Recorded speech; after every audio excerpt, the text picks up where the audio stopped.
Hello दोस्तों, स्वागत है आप सभी का फिर से एक बार नए सीरीज में। आज हम पढ़ने वाले हैं कि कॉन्स्टिट्यूशन का निर्माण कैसे हुआ था। मतलब जो हमारा संविधान है उसका निर्माण हम लोग कैसे किए थे। तो क्या आपको ये पता है कि सिर्फ संविधान को कुछ लोगों ने ही बनाए थे? कितना खर्चा आया था, क्या हुआ था, कौन कौन लोग थे जो हमारा संविधान को बनाए थे?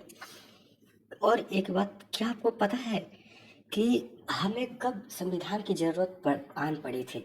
आई मीन टू से कि ऐसा तो कभी हुआ होगा ना कि हमें संविधान की जरूरत दिखना स्टार्ट हो गया, कि ऐसा लगना स्टार्ट हो गया कि नहीं, हमें भी संविधान की जरूरत है।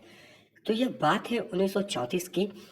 एम एन रॉय एक कम्युनिस्ट मूवमेंट के बहुत अच्छे नेता थे, बहुत अच्छे लीडर थे। उन्होंने पहला मांग करा था कि हमें भी कॉन्स्टिट्यूशन की चाहिए 1934 में। फिर जवाहरलाल नेहरू ने ये सूचना दिया 1938 में कि हाँ, हमें भी संविधान की ज़रूरत है, हमें भी संविधान चाहिए। और ये कब चाहिए था और ये किनके थ्रू दिए थे? तो आईएनसी, इंडियन नेशनल कांग्रेस के थ्रू इन्होंने ये दिया था कि हमें भी संविधान चाहिए। उसके बाद क्या हुआ ना कि उसके बाद संविधान का चर्चा स्टार्ट हो गया। उसके बाद आता है अगस्त ऑफर। अगस्त ऑफर में ब्रिटिश सरकार ने एक्सेप्ट कर लिया कि हाँ, संविधान को ज़रूरत है, संविधान बनाया जाए। तो अगस्त में ये था, इसलिए इसे अगस्त ऑफर कहा जाता है।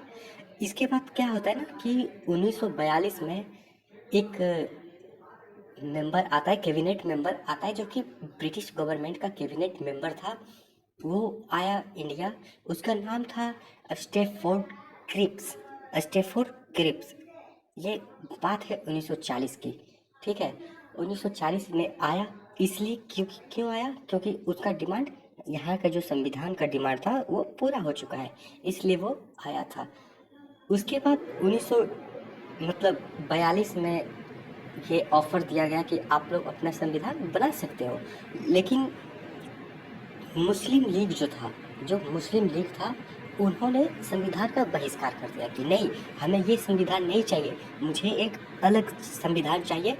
और संविधान किस बेसिस पे होना चाहिए? तो हमारा संविधान जो हो वो हमारा अलग देश के बेसिस पे हो। हम लोग एक अलग देश मांगते हैं। उन्होंने एक अलग देश मांगना शुरू कर दिया और उन्होंने ये जो संविधान था उसे रिजेक्ट कर दिया। तो हम लोगों ने देखा नेक्स्ट वीडियो में।